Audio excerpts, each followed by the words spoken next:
kuatkan tekad, kuatkan hati. Negeri ini memanggilmu kawan. Belajar bergerak berbagi untuk negeri. Guru penggerak majukan pendidikan. Guru penggerak menghamba pada murid. Kreatif rancang pembelajaran. Hargai potensi, tingkatkan prestasi. Lahirkan profil pelajar Pancasila. Bismillahirrahmanirrahim. Assalamualaikum warahmatullahi wabarakatuh. Waalaikumsalam warahmatullahi wabarakatuh. Alhamdulillahirabbil alamin wassalatu wassalamu ala asyrafil anbiya'i wal mursalin wa ala alihi wa sahbihi ajmain. Puji dan syukur marilah sama-sama kita panjatkan kehadirat Allah Subhanahu wa taala yang mana oleh Allah pada kesempatan ini masih memberikan kita umur panjang, sehat badan sehingga kita sudah dapat hadir dan berkumpul di ruangan yang sangat sederhana ini. Dan selawat dan salam terjumpa juga, mari sama-sama kita sajikan ke penghuni alam Nabi besar Muhammad SAW. Baiklah, kata-kata penghormatan terutama sekali pada Bapak Kepala Sekolah Semangat Negeri 1 di Tamantara yang telah berada di tengah-tengah kita, dan selanjutnya kepada Bapak Ibu guru yang telah hadir dan studi kiranya mengikuti acara ini. Jadi pada kesempatan ini ada sedikit yang akan kita bicarakan tentang diseminasi modul 4 budaya positif, ya, yang akan dipaparkan oleh Bu Suryati. Kepada Bu Suryati kami persilakan dengan segala hormat. Ya.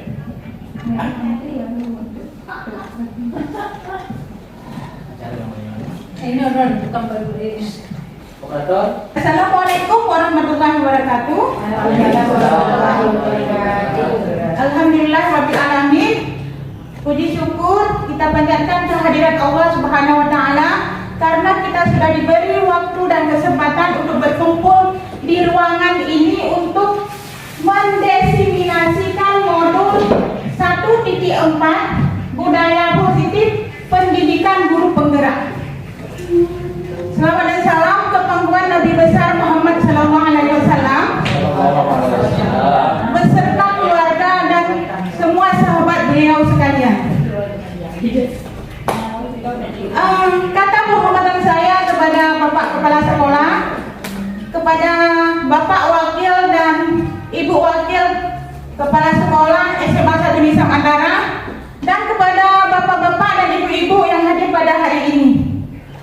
Selanjutnya, saya sangat berterima kasih kepada Bapak Kepala Sekolah yang sudah memberi kesempatan waktu untuk saya melakukan diseminasi ini, dan kepada Ibu kurikulum kita, Ibu Rahmina, juga saya sangat berterima kasih sekali karena sudah membantu dan mendukung saya melakukan diseminasi ini.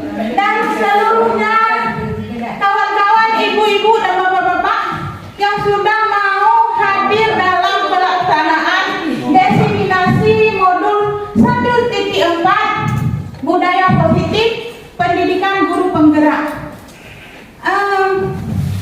Saya berdiri di sini bukan untuk menggurui, bukan juga saya yang paling hebat.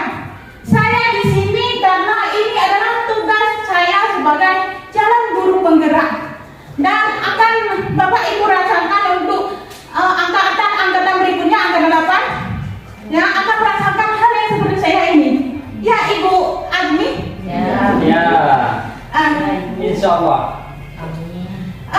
Di sini kita, walaupun saya di depan, kita saling sharing, saling belajar, bukannya bertukar pendapat, ibu-ibu dan bapak-bapak. Langsung saja saya akan memaparkan tentang budaya positif yang akan kita gerakkan di sekolah kita. Yang pertama adalah tujuan pendidikan. Menurut Ki Hajar Dewantara, pendidikan adalah menuntun segala kodrat yang ada pada anak-anak agar semua dapat mencapai keselamatan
kita melawan kodrat tersebut. Misalnya, ya yang terjadi sama kita, misalnya di Olimpiade KSN, dalam anak memilih jurusan, anak itu sebenarnya dia sukanya biologi, tapi terpilih dia di KSN sebagai kimia. Makanya kita nggak bisa menang-menang ibu, karena kodratnya dia, kemampuan dia itu bukan di kimia, tapi dia di biologi. Ya, kan? Maksudnya kita cuma mengarahkan, membimbing dia kodrat yang sudah ada sama anak tersebut. Itu menurut Ki Hajar Dewantara. Terus Ki Hajar Dewantara juga mengatakan anak itu seperti benih unggul ya. Benih unggul kita adalah petaninya dan sekolah ini adalah lahannya. Ya, benih unggul kita petani, ya. Benih unggul itu tidak akan tumbuh sendiri di lahan yang subur kalau tidak kita rawat, ya. Makanya kita bimbing dia, kita arahkan dia kemana. Nah, kita petani, makanya kita harus menjadi guru yang handal dalam merawat benih tersebut. Benih kita harus tahu benih itu butuh apa? Butuh akar, nomornya pupuk akar. Kita kasih pupuk akar. Kalau dia butuh pupuk daun, kita kasih pupuk daun. Jangan dia butuh pupuk akar, kita kasih pupuk daun. Karena dia ada blok kan? Dia tidak terarah melawan kodrat yang tadi. Terus anak itu juga tidak kita hardik, ibu-ibu. Jangan kita memarahi setiap kali kita marahi, menghardik dia. Seperti mungkin Bapak dan Ibu pernah melihat di media sosial itu kegiatan entah orang Papua atau NTT, saya pernah lihat orang itu kalau mau mematikan pohon yang besar karena tidak ada peralatan, mereka itu mematikan pohon tersebut dengan meneriaki kata-kata yang kasar, ya. Itu sebuah pohon ibu-ibu. Meneriaki kata-kata kasar, misalnya matilah kau, mati kau, musnah kau. Pohon aja yang tidak punya perasaan, lama-lama pohon tersebut mati sendiri. Ini faktanya ibu, entah di Papua atau di NTT. Ya ibu, mungkin ibu juga pernah baca di media. Mati. Begitu juga dengan anak-anak kita. Ya, anak-anak kita kan dia punya perasaan. Kalau kita hati dia, yang beginilah, dia akan terluka. Nah, seterusnya masih di tujuan pendidikan, Ki Hajar Dewantara itu mengatakan didiklah anak itu sesuai dengan kodrat dan kodrat alam dan kodrat zaman. Kodrat alam ya seperti tadi, alamiah, ya, alamiah berarti kodratnya seperti itu. Kita harus mendidiknya sesuai dengan kodratnya. Dan kodrat alam itu juga kita harus memperhatikan lingkungannya, ya. Lingkungan seperti Sisaman, kita kan daerah di sini, daerah pegunungan. Kita memang seperti ini. Anak itu seperti anak hutan, dibilang Bu Sedang, ya. Ibu sudah bilang kemarin, anak kita seperti anak hutan. Inilah lingkungan kita, itulah kodrat alam, ya. Itulah kodrat alam. Terus bagaimana dengan kodrat zaman? Ya, bagaimana dengan kodrat zaman? Kita mendidik anak kita sesuai dengan kodrat zaman, dengan perkembangan zaman.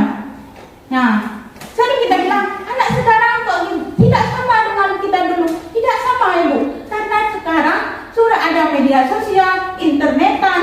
Ya, kita harus pandai-pandai kita mengajari anak tersebut.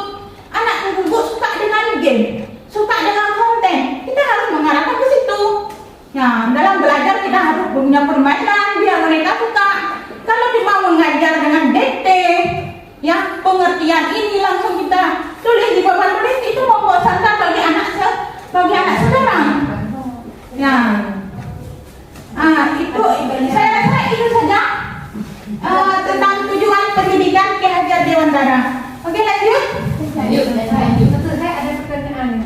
Baru kita memasuki budaya positif. Nah, ibu-ibu, bapak-bapak pernah mendengar budaya positif? Kalau pernah, apa itu budaya positif? Kita harus saling interaksi, bapak ya, bapak ibu, kita harus interaksi. Kalau menurut sosiologi, interaksi ada dua, ada kontak, ada interaksi. Ada kontak dan komunikasi. Kalau cuma kontak, cuma ibu dengar meresap apa yang saya katakan. Kalau ada komunikasi berarti ada timbal baliknya. Budaya positif, ya ibu. Mungkin budaya lain positif lain ya. Ada gambarnya ibu bisa menangkapnya? Apa? Budaya budaya positif kalau menurut saya ya, kalau budaya kan kemudiannya kebiasaan. Kalau positif berarti hal-hal yang baik. Jadi kalau budaya positif menurut saya adalah kebiasaan yang baik. Oke, Bu Rizka, tepuk tangan dulu untuk Bu Rizka. Ya itu lanjut Pak Sudir, kita langsung lihat apa itu budaya positif. Ya, benar kan seperti Ibu Bu Rizka katakan, nilai positif di sekolah. Sebenarnya budaya positif ini Ibu Bapak ada di rumah, ada di lingkungan, dan di sekolah. Kebetulan ini di sekolah, langsung saya tulis yang di sekolah. Yaitu nilai dan kebiasaan di sekolah yang berpihak pada murid agar mereka dapat berkembang menjadi pribadi yang kritis, penuh hormat, bertanggung jawab sesuai dengan profil pelajar Pancasila. Maksudnya nilai dan kebiasaan seperti kita mengaji di hari Jumat, terus gotong royong Sabtu Minggu, terus kita banyak yang kita tidak lakukan, banyak yang tidak kita lakukan, misalnya seperti 5S, senyum, sapa, salam, santun, dan sopan santun, ya 5S ya. Banyak yang tidak kita lakukan. Insya Allah nanti kita rame-rame akan melakukan dengan lulusnya angkatan 8 ini ya. Siap. Lanjut Pak Sudir. Berarti sudah mengerti kan apa itu budaya positif? Sudah Bu. Ya, apa yang akan pelajari sekarang? Ya, inilah yang akan kita pelajari ke depan. Ya, satu perubahan paradigma belajar, disiplin positif, kebutuhan dasar manusia, motivasi kebutuhan guru, restitusi posisi kontrak guru, keyakinan kelas, segitiga restitusi. Ini 7 poin ya Ibu Bapak, cuma saya singkat-singkat saja, ya singkat-singkat saja karena waktu saya cuma 1 jam di sini. Lanjut Pak Sudir. Pertama adalah perubahan paradigma belajar. Dalam membangun budaya positif sekolah dapat menyediakan lingkungan yang positif, aman dan menyenangkan. Siswa itu datang sekolah harus senang dia, ya, harus senang, harus nyaman, ya. Jangan dia seperti Rizky kabur berarti dia tidak senang untuk ke sekolah. Oh ini pelajaran kimia hari ini. Aduh tidak. Kita harus membuat anak tersebut menyenangkan ya. Menyenangkan sehingga mereka bisa mampu berpikir, bertindak, dan menciptakan dengan merdeka, mandiri, dan bertanggung jawab. Disiplin itu dari kita, dari guru sebagai pendidik. Oke, lanjut. Nah, ini ada permainan yang judulnya cobalah buka. Coba ibu-ibu, bapak-bapak membaca dan menghayati tulisan tersebut, membayangkan Anda adalah A, ya. Tugas Anda adalah mengepal salah satu tangan Anda. Coba Anda bayangkan bahwa Anda menyimpan sesuatu yang sangat berharga di dalam kepalan tangan Anda.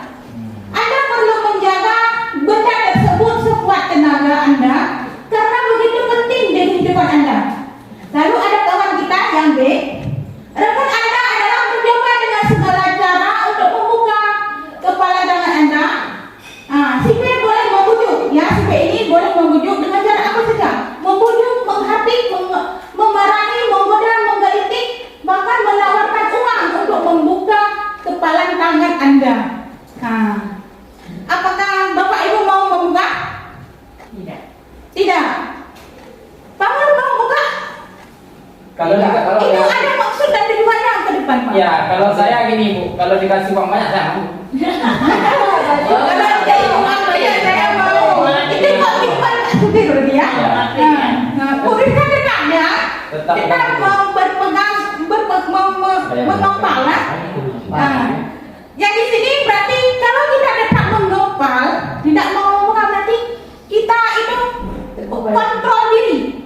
Ya, kita tidak akan terpengaruh dengan imbalan-imbalan yang lain, ya. Ini juga terjadi pada siswa kita, ya, terjadi pada siswa kita.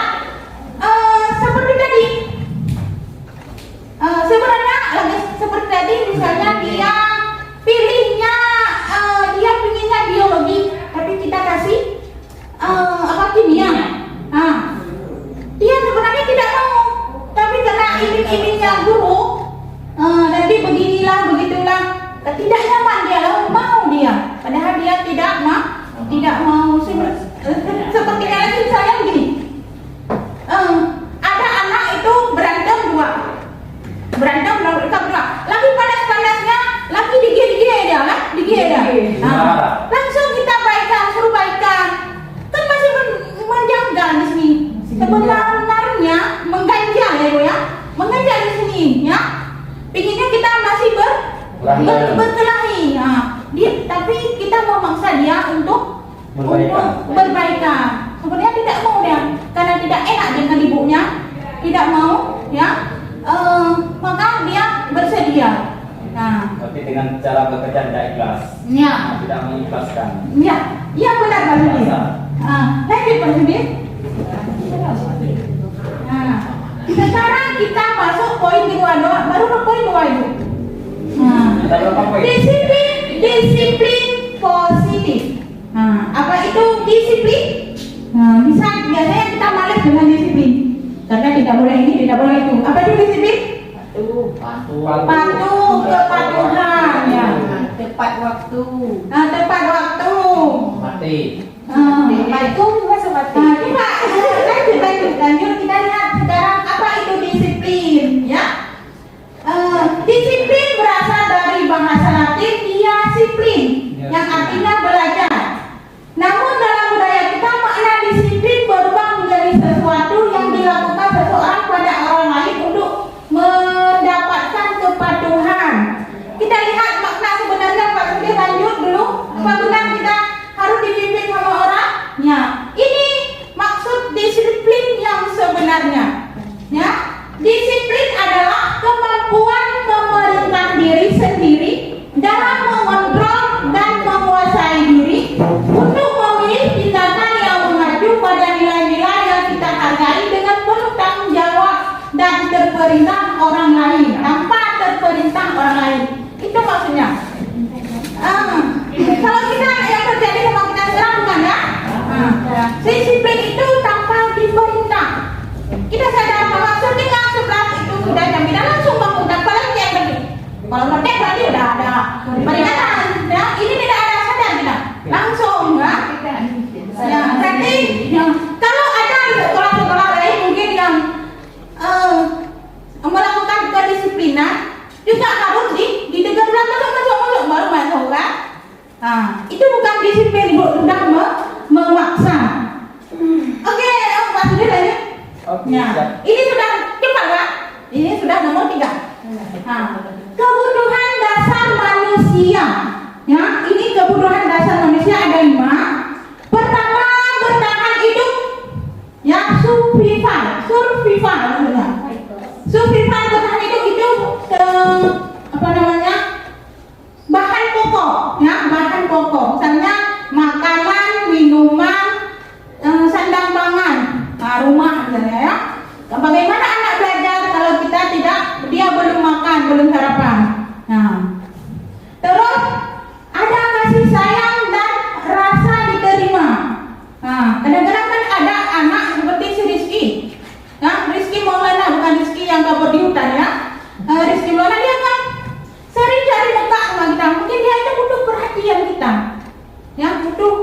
perhatian. Kadang-kadang kita nggak apa namanya, tidak menegurnya, tidak open sama dia. Lalu dia bikin tingkah biar kita open sama dia, biar kita sayang sama dia. Nah, terus adalah kesenangan, ya kesenangan. Mungkin dengan dia melakukan hal tersebut, misalnya dia suka mengganggu teman, itu kesenangan bagi dia, ya. Terus kebebasan itu misalnya kalau kebebasan kita bukan bebas, bebas semau mereka, ya, bebas dalam mengeluarkan pendapat, dalam memecahkan masalah, bukan bebas masuk bawa HP ke kelas, bukan seperti itu, ya. Harus ada kontrol dari kita. Terus satu lagi adalah penguasaan. Nah, mungkin anak itu dengan melakukan hal tersebut, hal salah tersebut, dia cuma ingin berkuasa di dalam kelas. Nah, lanjut Mas Budi, ya singkat-singkat saja. Nah, ini ada kasus. Ibu Ria, guru kelas 6 SD Permai, sedang bingung menghadapi ulah salah satu murid di kelas bernama Agus.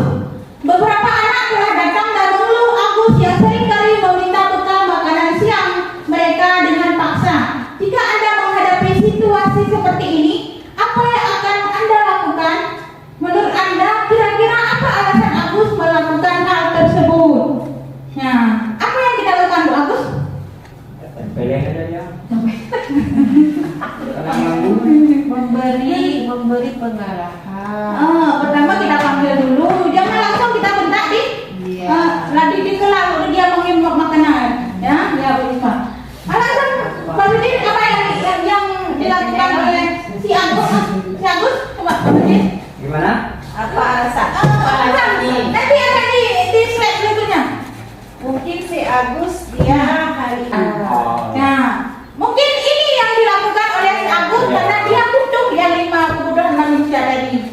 Ya, pertama kalau dia menurut survival tadi bertahan hidup, mungkin si Agus itu lapar dan orang tuanya tidak membawanya bekal makanan, makanya dia ambil punya kawan. Terus kalau nomor 2, teman Agus jadi perhatian Agus. Memperhatikan Agus maksudnya karena dia diterima di kelas tersebut seperti si Irfan, lalu dia bikin tingkah biar dia dapat perhatian. Nah, Capel istilahnya. terus kalau keluar bagaimana? Dia merasa hebat karena temannya dari takut dan menuruti keinginannya. Mungkin dia seperti ini, dia ingin berkuasa. Lalu dia menakuti kawannya. Terus bagaimana dengan freedom? Ya, Agus merasa bosan. Kalau freedom itu kebebasan, Pak Mulya. Agus merasa bosan dengan bekal yang dibawakan makanan orang tuanya karena bekalnya yang selalu sama. Dia pinginnya berbeda-beda. Ya sama di pulau tapi ya. Nah, makanya dia ingin bebas, ingin memiliki makanan-makanan yang berbeda. Terus yang kelima adalah fun. Fun ini adalah kesenangan. Ya, Agus hanya iseng dan dia menikmati ekspresi wajah temannya yang kesal. Mungkin yang sedang diego, senang dia suka melihat wajah kawannya marah. Masa cergut. Senang dia melihat wajah temannya yang kesal sama dia. Mungkin dengan wajah temannya dia merasa puas, ya. Nah, mungkin makanya dari 5 poin ini kita harus mengerti apa yang akan terjadi pada siswa kita. Nah, sekarang saya heran sama si Maulana. Sebenarnya apa yang diinginkan dia nonton bang tangan yang begitu? Serius gimana? Ibu Rana nggak pernah masuk lagi. Tapi si Rizky kalau kita ajak ngobrol senang dia. Nah, mungkin butuh perhatian ya si Rizky ya? Butuh perhatian. Butuh perhatian ya? Sedikit panjang. Ya. Kita lanjut. Kalian juga Pak Rizky? Baca. Nah, Semua perilaku. nah, nomor 4, semua perilaku memiliki tujuan. Apa yang kita lakukan itu semua memiliki tujuan ya. Ya kita lihat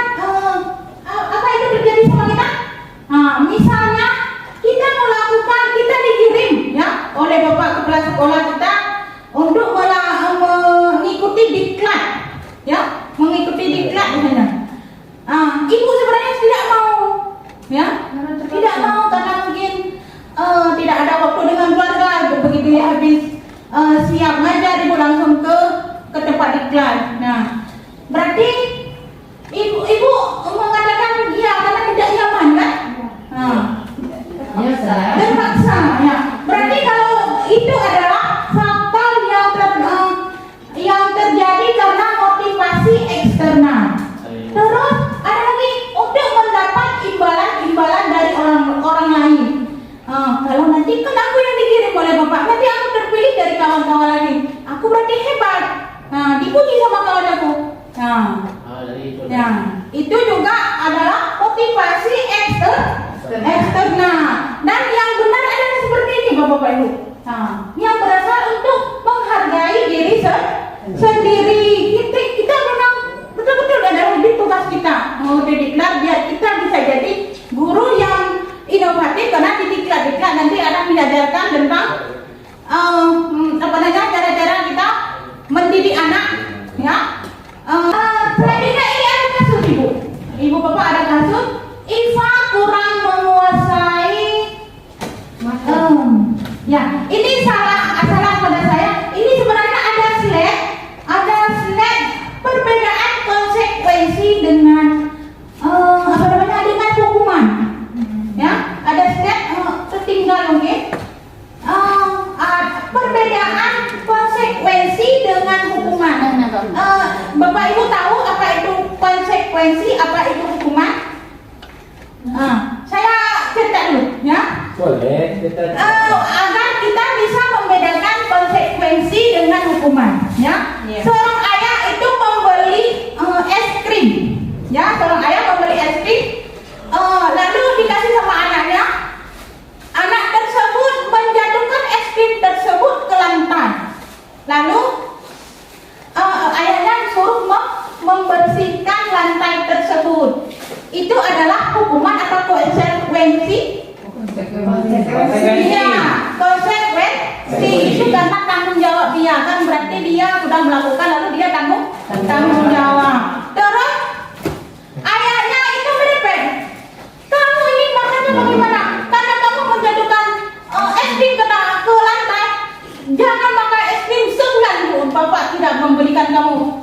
Itu hukuman. Berarti kan sudah bisa membedakannya, kan? Ya. Konsekuensi dengan hukuman. Karena sudah tahu apa itu konsekuensi dan hukuman, langsung kita lanjut ke kasus ini, Bapak Ibu, ya. Kasus tadi, Pak. Iva kurang menguasai pembelajaran matematika, sehingga pada saat pembelajaran tersebut berlangsung dia lebih banyak berdiam diri atau menggambar di buku pelajarannya. Pada saat guru matematikanya Pak Seno menanyakan pertanyaan, Iva menjadi gugup dan tidak sengaja menjatuhkan tasnya ke kursi, beliau jatuh ke bawah, Ibu, ya. Serta tiba-tiba menjadi gagap pada saat menjawab pertanyaan dari Pak Seno. Seluruh kelas pun tertawa melihat perilaku Iva yang bicaranya tergagap dan terkejut. Pak Seno saat itu membiarkan teman-teman Iva menertawakan Iva dan malu, malahan meminta Iva untuk maju ke depan dan berdiri di depan kelas, menunjuk hidungnya. Maksudnya disuruh berdiri di depan guru, tunjuk sama hidung begini, ya. Karena tidak bisa menjawab pertanyaan. Kelas makin gaduh dan anak-anak pun tertawa melihat Iva di depan kelas memegang ujung hidungnya. Apakah Anda setuju dengan tindakan Pak Seno terhadap Iva? Tidak. Tidak setuju. Terus menurut Anda tindakan Pak Seno terhadap Iva adalah sebuah hukuman atau konsekuensi? Ya, benar Bapak Ibu, itu adalah hukuman, ya, bukan konsekuensi. Dia sudah mempermalukan juga, dia sudah menghukumnya ke depan kelas. Oke, berarti sudah bisa Bapak Ibu membedakan antara konsekuensi dengan hukuman. Dan kita memilih yang mana konsekuensi dan yang mana hukuman, ya. Ini saya kasih satu-satu poin dari orang, boleh ya? Iya. Oke, nomor 1 Ibu Hamida, ya. Nomor 2 Ibu Isma. Nomor 3 Ibu Rizda. Nomor 4 Ibu Asmi. Ibu Asmi, ya. Nomor 5, nomor 6 berjemur di lapangan itu Ibu Sadia.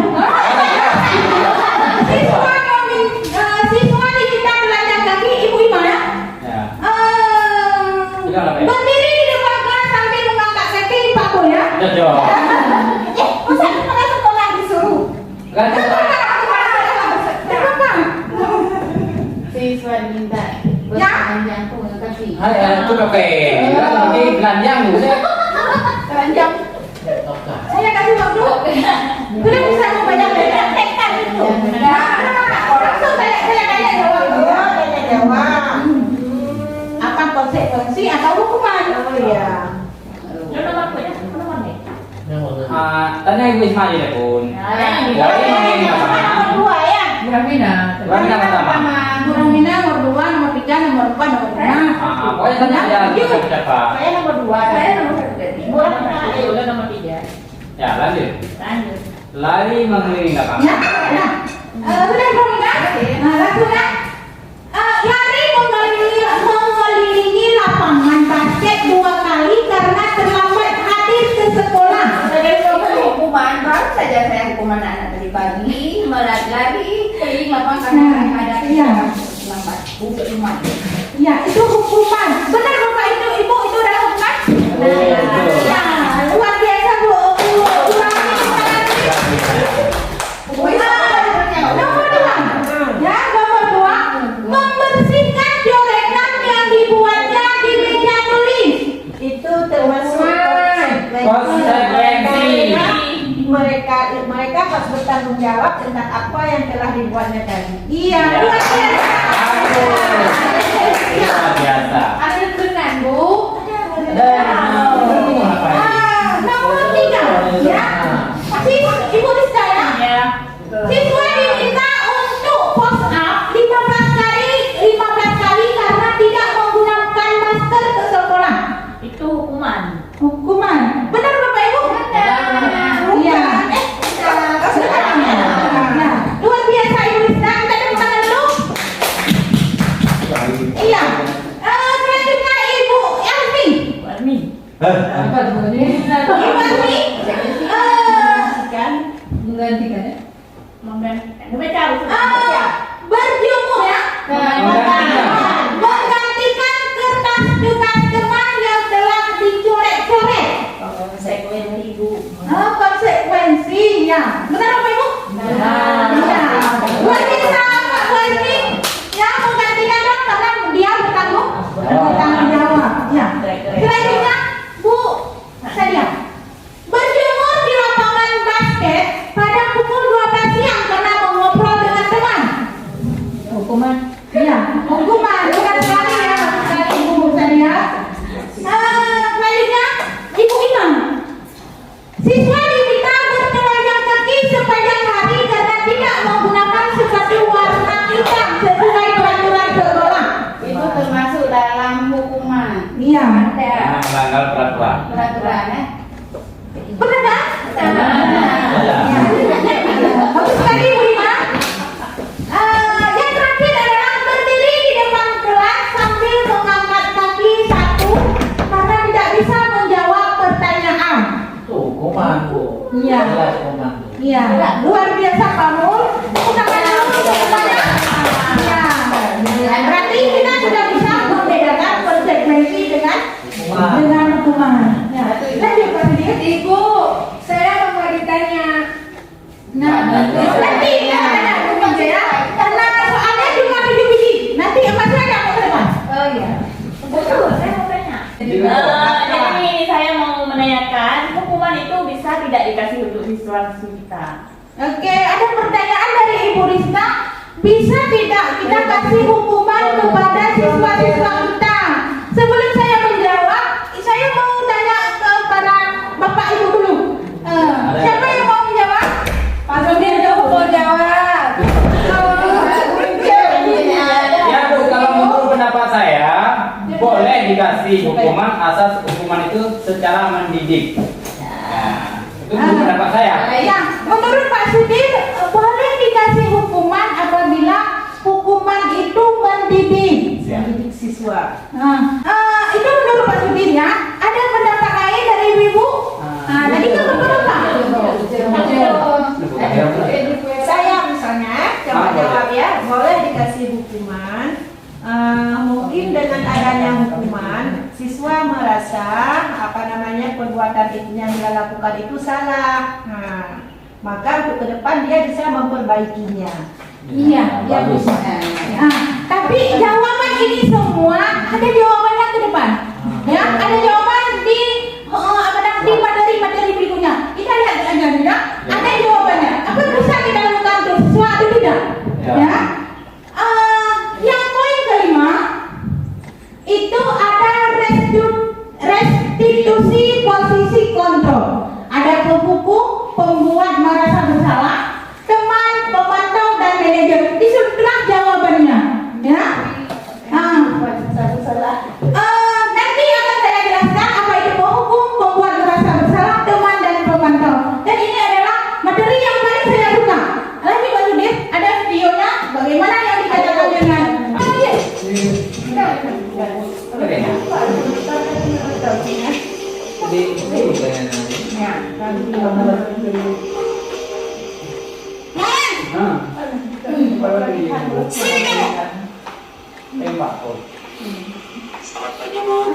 Selalu terlambat. Kamu deh pasti terlambat. Apa coba? Alasan kamu apa lagi? Kapan sih kamu tidak terlambat? Malas sekali ya kamu jadi anak. Dasar pemalas. Kapok sih kamu. Sudah berapa kali terlambat? Sana. Kamu keliling lapangan basket 2 kali. Kenapa? Kamu melawan ibu. Berani-beraninya jawab. Sudah terlambat, masih berani jawab. Sekarang keliling lapangan basket 5 kali sekalian. Biar kapok. Cepat. Pergi sana ke lapangan basket.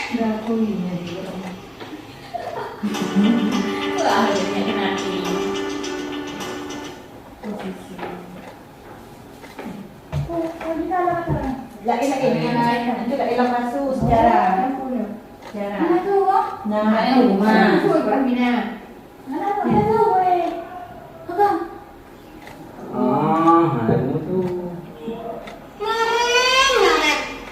kamu kenapa terlambat lagi, nak? Ya Tuhan, Naren. Kamu senang ya bikin ibu susah ya? Kalau kamu terlambat lagi, nanti ibu yang ditegur bapak kepala sekolah, nak. Disangka ibu tidak bisa menerima kamu. Duh, gimana ini? Maaf, Bu. Bu Gusti Naren. Kamu suka ya kalau ibu ditegur bapak kepala sekolah? Terus, sekarang ibu harus tulis apa ya di buku absen? Ini kamu sudah sering terlambat ya. Ibu harus apa coba? Ya sudah, lain kali jangan bikin ibu susah lagi ya nak ya. Ibu tidak akan kuat lagi kalau kamu begini terus. Bisa jantungan kalau ibu tegur bapak kepala sekolah. Sana cepat ke kelas. Maaf ya Bu. Maaf sekali.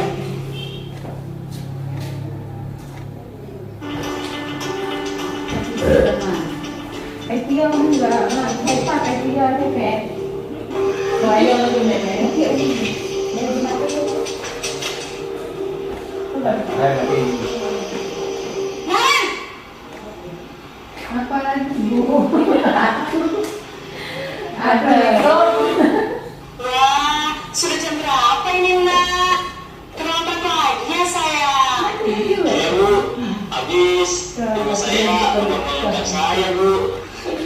Kamu malah menyalahkan ibu kamu. Kamu kata larinya paling kencang. Kok terlambat sih? Iya Bu, saya memang terlambat bangun tadi. Jadi, biarpun saya lari kencang, tetap gak kencang. Ini kayak apa ibu Ya sudah saya nanti lain kali larinya lebih kencang lagi ya. Biar gak terlambat lagi. Bikin senang ibu. Demi ibu. Bisa kan? Bisa lah Bu. Ya sudah. Ibu beresin urusan absen kamu. Kamu ini ada-ada saja.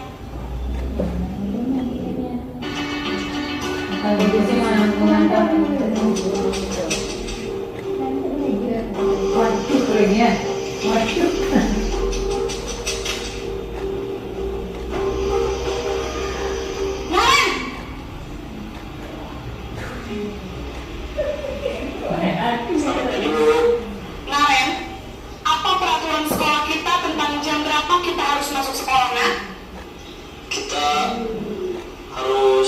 sekolah jam 7, Bu.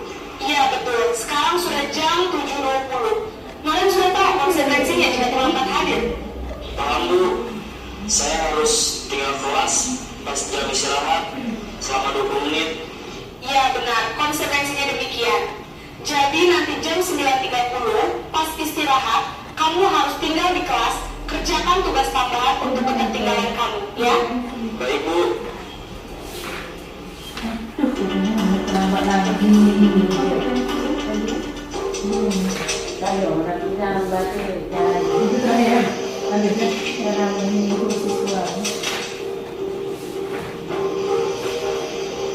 Naren! Yang nantinya ada boleh Bu. Selamat pagi Naren. Maaf, Bu. Saya terlambat. Iya, sekolah masuknya jam 7, sekarang sudah jam 7.20. Jadi sekarang bagaimana ini Naren? Maaf, Bu. Saya lupa setel alarm saya semalam. Baiklah, menurut kamu, keyakinan sekolah yang mana yang perlu kamu tingkatkan? Menghargai diri sendiri dan orang lain mungkin, ya, Bu. Setuju. Jadi, apakah Naren meyakini prinsip saling menghormati tersebut? Iya, Bu. Saya meyakininya. Apakah Naren bersedia memperbaiki masalah keterlambatan ini? Bersedia, Bu. Bagaimana kamu akan perbaiki masalah keterlambatan ini? Saya akan coba untuk tidak lupa menyetel alarm saya, Bu. Baik, kalau Naren lupa menyetel alarm di rumah, ada orang yang kira-kira bisa bantu mengingatkan tidak? Ada, Bu. Kakak saya, Kak Emma. Ada lagi selain Kak Emma? Selain Kak Emma, ada ibu saya. Baik, jadi yang mengingatkan Naren adalah Kak Emma dan ibu kamu ya? Kira-kira akan mulai setel alarm kapan nih Naren? Setelah pulang sekolah, akan segera saya lakukan. Baik, jadi Naren akan setel alarm untuk bangun besok pagi dan akan diingatkan oleh kakak dan ibunda Naren ya. Ada lagi yang mungkin perlu dilakukan Naren agar tidak terlambat bangun lagi? Tidak ada, Bu. Baik Naren, terima kasih untuk kerjasama kamu. Sekarang kamu perlu kembali ke kelas untuk belajar. Baik, Bu. Terima kasih. Senyum. Jadi sudah buka senyum ya. Nah, sudah ibu bapak nontonkan videonya? Ada 5 posisi kontrol. Ya, menurut bapak ibu mana yang terbaik di antara 5 tersebut? Sudah nonton tadi kan? Yang terbaik ya yang nomor 5 tadi, yang terakhir.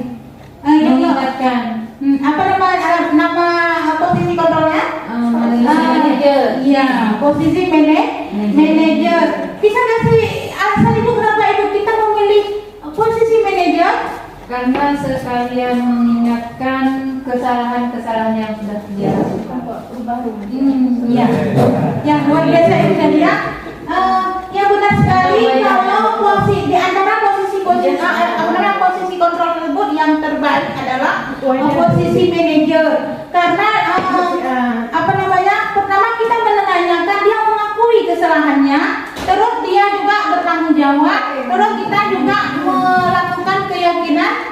Berarti bahkan ada setiap posisi kontrol itu ada kelebihan dan kekurangan, ya.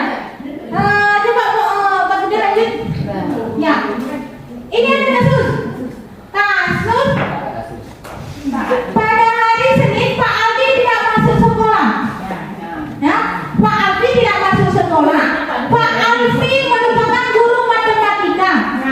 Saat ini Bu Rina menggantikan Pak Alfi. Bu Rina baru 1 tahun mengajar di SMP. Berapa murid perempuan Vivi dan Natali mengetahui hal ini dan mulai menggunakan kesempatan dan bersikap seenaknya, tertawa dan tidak memindahkan kehadiran Bu Rina. Bu Rina mencoba menyapa Vivi dan Natali dengan ramah sambil mengingatkan untuk tetap fokus pada tujuannya. Ayolah, tugasnya dikerjakan. Nanti ibu ditegur bapak kepala sekolah kalau kalian tidak mengerjakan tugas. Tolong bantu ibu ya.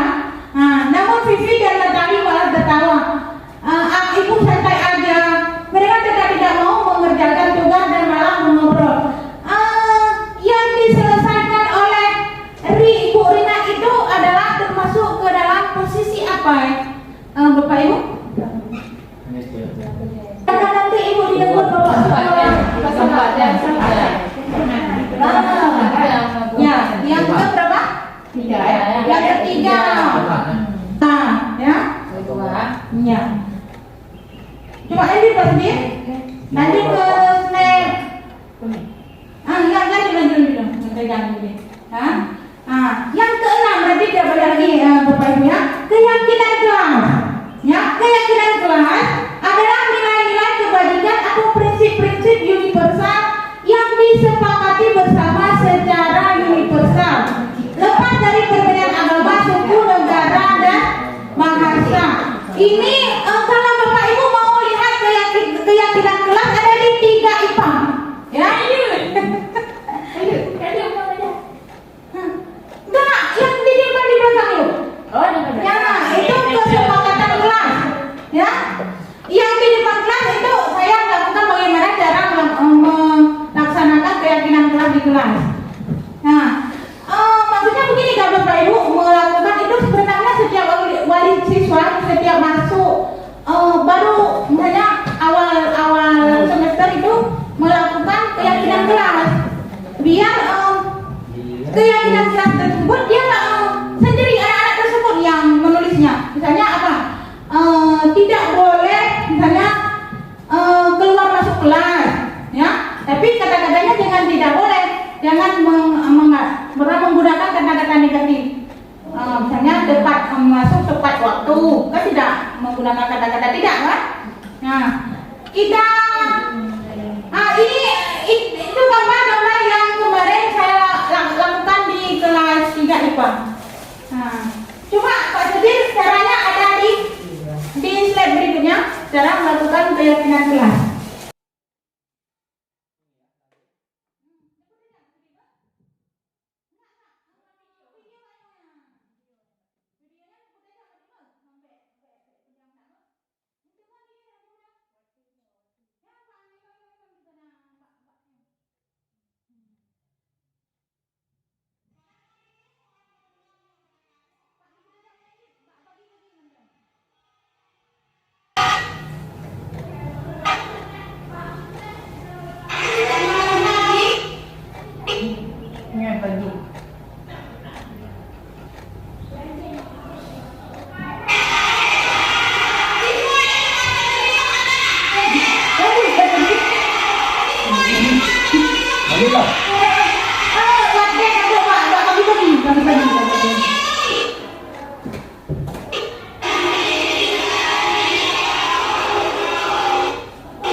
Membuat keyakinan kelas membuat keyakinan kelas itu kita suruh menulis di kertas. Nah, kita bagikan kertas. Nah, bagikan kertas apa yang bisa mereka lakukan, yang sanggup mereka lakukan. Kita tulis di kertas, nanti dikumpulkan. Kita nanti tulis yang memang bukan ideal.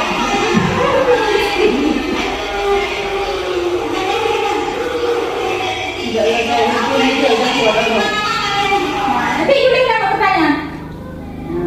Udah Juli menurut tidak boleh cabut misalnya, tapi jangan menggunakan kata-kata tidak. Di kelas ya. Nah, saling tidak boleh dibully ya, tidak boleh dibully barang yang ada dapat.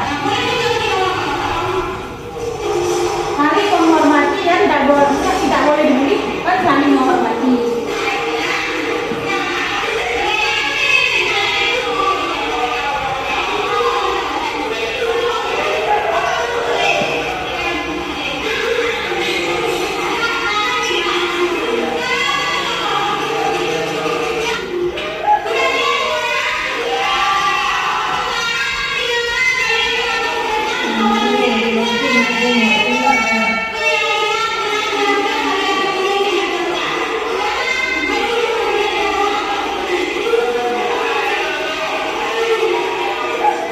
Tempelkan di situ.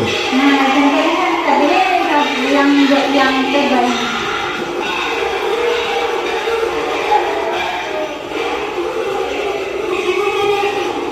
Kan itu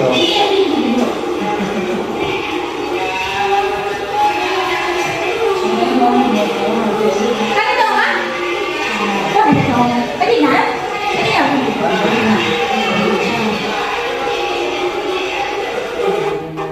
Kemarinnya ada rolling video. Sudah jelas ya Bu, Bapak Ibu? Ya. Bisa Bapak Ibu melaksanakan kira-kira di kelas belajar?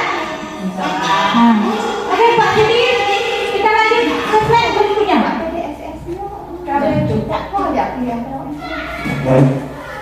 Lagi bidang restitusi, ya. Restitusi ini adalah menciptakan, memulihkan kembali karena ada siswa melakukan kesalahan, lalu kita kembalikan biar stabil kembali, jangan dia melakukan kembali. Itu adalah restitusi.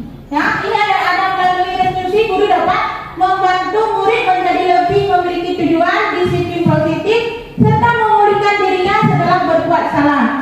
Nah, memulihkan kondisi maksudnya di sini adalah membantu murid untuk jujur pada dirinya sendiri dan mengevaluasi dampak dari kesalahan yang digunakan dan memberikan penawaran bukan paksaan. Ya, dia yang memutuskan sendiri, bukan kita paksa. Ya, nanti begitu.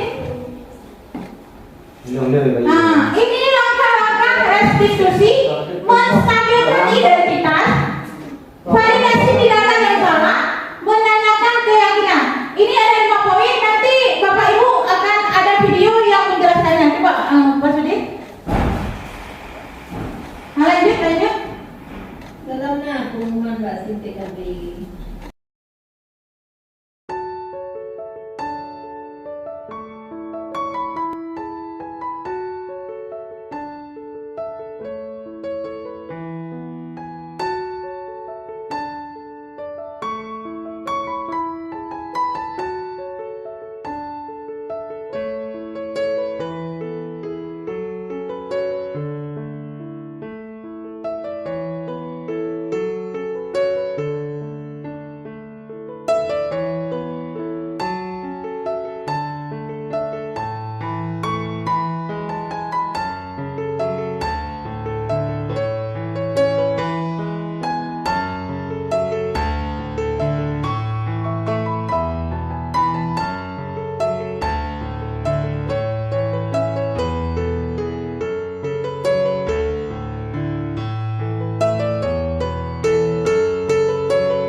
Restitusi ada 3 cara tadi. Nah, di sinilah langkah-langkahnya.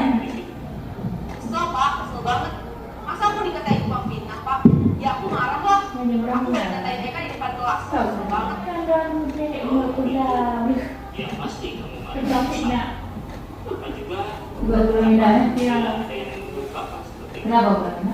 Takut kami menghidangkan orang lain. Kamu mau melakukan apa? Ya saya langsung ngatain Eka lah Pak. Kesel banget. Saya bentak-bentak dia di depan teman-teman lain. Oh gitu. Pasti kamu melakukan seperti itu karena suatu alasan tertentu kan? Iyalah, saya diam saja Pak. Ya saya bela diri lah. Masa saya dituduh tukang fitnah? Ya wajar lah.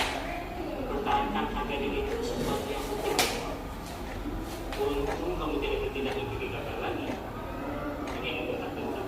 Iya Pak. Untung saya masih bersabar dan hanya membentak saja. Sudah gemes Pak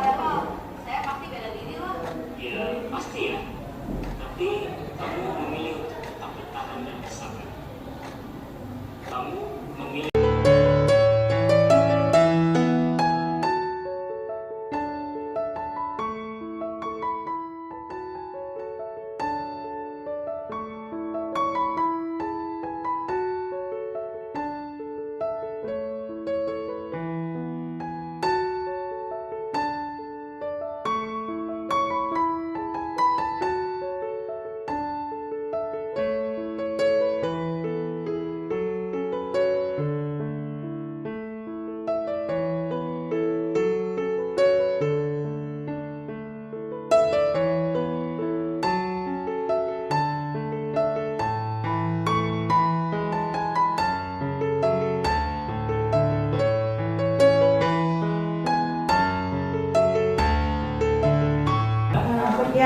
Demikian Ibu Bapak, diseminasi budaya positif pendidikan guru penggerak.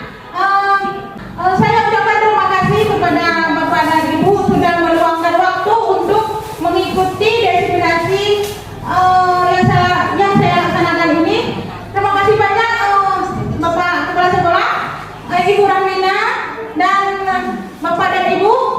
Ya, saya ucapkan, saya mohon maaf dulu ya, minta maaf dulu kalau ada kekurangan saya atau kesilapan saya. Assalamualaikum warahmatullahi wabarakatuh. Terima kasih kepada Ibu Suryati yang telah memberikan kita sedikit paparan itu pencerahan tentang bagaimana perjalanan kita sebagai guru penggerak. Ya, cukup sekian saya akhiri. Wassalamualaikum warahmatullahi wabarakatuh. Waalaikumsalam warahmatullahi wabarakatuh.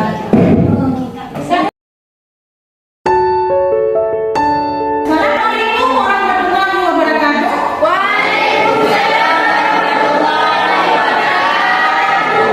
Selamat pagi. Apa kabar semuanya? Alhamdulillah sehat semua, nampak dari wajah-wajah kalian masih tegar, masih fresh ya. Karena masih pagi, sehat kan? Semangat kan? Coba bilang semangat sekali. Semangat. Ya, seperti biasa kita mulai dengan nilai-nilai kita. SMA 1 Nisam Andana. Siswa SMA 1 Nisam Andana. Siswa SMA 1 Nisam Andana.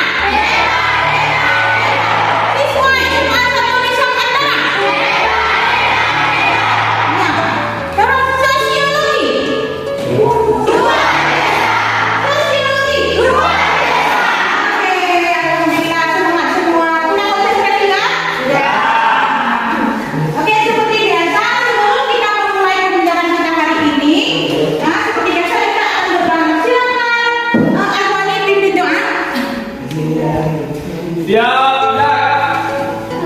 Berdoa.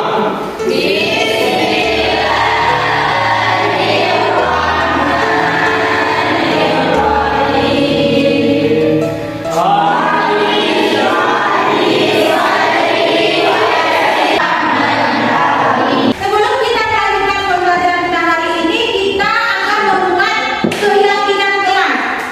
Cara membuat keyakinan kelas, kalian sudah mengerti kan? Sekarang ibu akan membagikan ini kertas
Hentikan dulu